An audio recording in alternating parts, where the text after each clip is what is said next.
49ers defense fully back on track. There was so much that happened in this game defensively, holding the Jaguars to 0 touchdowns. What was it? 3 total points. Absolutely dominant performance. Everything seemed to be back on track for this defense. Overall, what did you see today, and what did you love most about watching this defensive performance?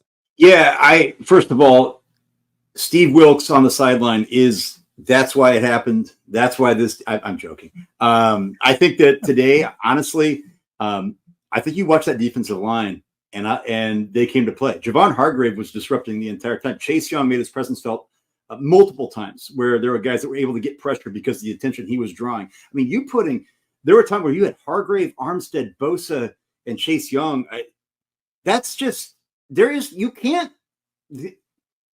To me, there's not many defensive lines in the 21st century that have that kind of disruptive talent all up and down the line. It's just insane. And you saw guys like Cleveland Ferrell getting touches because of those guys making their pressures hit on cleanup sacks. So to me, that was it. There was a little bit of stuff in the secondary, but what you see is what did Bosa say? Jordan DeLugo is a really good, he covers the Jaguars. He did share something that he thought was bulletin board material when Bosa very benignly, I thought, said, hey, we got to make Trevor Lawrence play quarterback, play the position. He wasn't saying Trevor Lawrence couldn't play, but he said, I want to take away the RPOs. I want to take away the quick passes, which have killed the Niners. Today, pressure from all up and down the line and allow the secondary to not get exposed and actually look like they are, which isn't that bad. But when they're not able to, when they have to go it alone, this defense, if they stay healthy and be able to come in waves, to me, this Chase Young acquisition will go down as the second greatest in-season signing of all time next to CMC. So that's my prognostication. That's my prediction. And I think it was one up front today. Yeah, it absolutely was hell of a performance by that defensive line. And really what I noticed was multiple things. So the defensive rotation. This is the first time that I can remember this whole season where now that you've made the trade for Chase Young, they have enough depth where they feel like we can pull 3-4 guys out at a time and run in with the second crew and still get home. You're seeing Bosa come off the field for more rest, Armstead come off the field for more rest. I think that is crucial to this defense down the stretch, especially if they do have to make a 12-game run and don't get that first round bye. So I think that's number one. Where they rushed from, holy crap, man. They mixed up the pass rush like crazy. Bosa was on one end.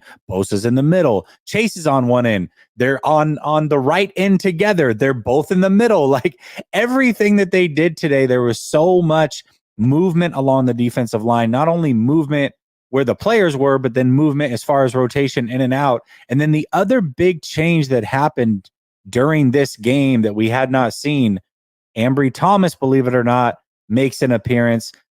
Plays outside, that kicks Lenore inside, and that seemed to work pretty good as well, getting Oliver off the field.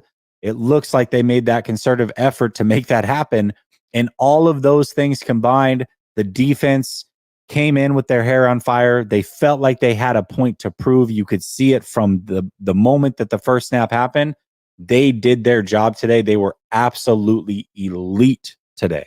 And they showed up in the run game. I think there was a big concern about the ability, that team's ability. 59 yards rushing, 3.5 yards a carry total for the Jaguars against the 49ers front. Missed tackles. There were a couple that I could quibble about, but I wouldn't actually say that I would legit miss tackle. I think there was one play where Lenore had him initially, but Etienne did a nice job of getting low and kind of, and he ended up making the tackle to get an extra 2 yards. Like that's the worst the Niners did today. Was like give up an additional 2. I mean, everything was working, everything was gelling, and I really believe that they've been getting pressure. We've seen that statistically, and I do also believe PFF hands out pressures like candy. We've talked about that today, though. Eye test, you saw it, Jesse. It wasn't just like, oh, we're there and it tick late. It was disruptive on all the gaps. Look, if Chase Young and Nick Bosa stay healthy, there's other guys that could get dinged up. If those two guys stay healthy, it's scary hours it's going to be scary hours. And if they showed it, one thing I like as well, Lawrence is an athlete. Very rarely did Lawrence get an opportunity to evade the pocket, use his legs, get out, pick up chunk yards. He's done that all season. Is exactly what they wanted to eliminate. And I mean, honestly, kudos to and kudos to Steve Wilkes. I think he got a lot of flack. I've suggested, here and there you look at things, but to me, I think Steve Wilkes, I won't say he got thrown under the bus, but I think Steve Wilkes got put on blast, and the move to put him on the sideline highlighted that. And so for this defense to come out and play with their hair on fire, like you said, is huge. Yeah, it was an incredible performance. Really, the whole team, not just the defense, but we had to start out with the defense because that was all the talk it felt like during the bye week. Not only from a standpoint of trading for Chase Young, what would that impact look like? Well, I think we saw right away. And one of the things that I talked about on Thursday with Larry was the biggest impact I felt like it would have is the depth and being able to rotate guys in and out. And you saw that immediately. And I think that does go a long way. That's exactly what we've seen from the best 49er defenses. At times, they'll remove all 4 starters and replace them. And you're like, is somebody injured? What's going on? Why is this player off? And then all of a sudden you see a key third down and all the starters are back in.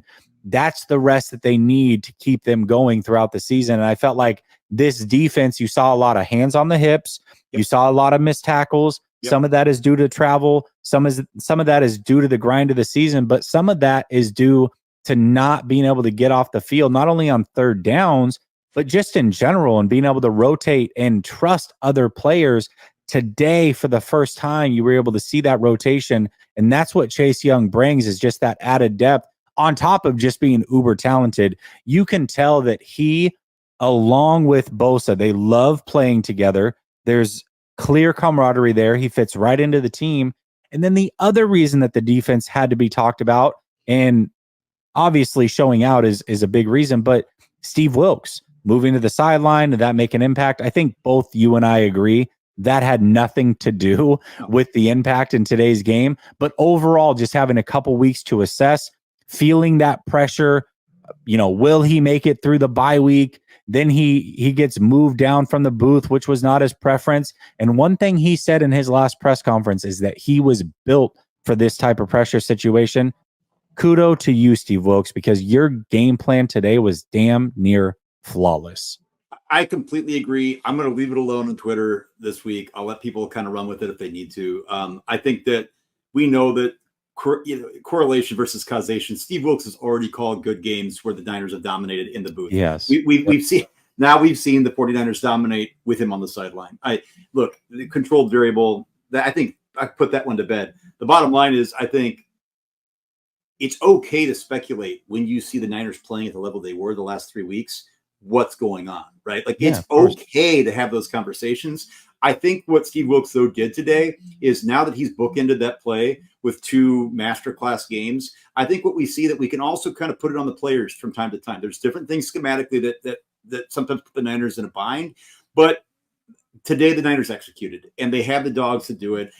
They let their horses run, and I think they're going to continue. And next week in Tampa, I know we're going to get there, but oh boy, I think Baker Mayfield's going to be on his ass quite a bit. There's nothing more than what Bosa and Chase Young want than to get after one Baker Mayfield. I think that's going to be a lot of fun. I didn't even think about that. That is going to be, and my guy is going to be in my seats. This guy, Jesse Naylor, is going to be in my seats with wifey at the game. And I want that so bad for you, brother. It's going to be beautiful.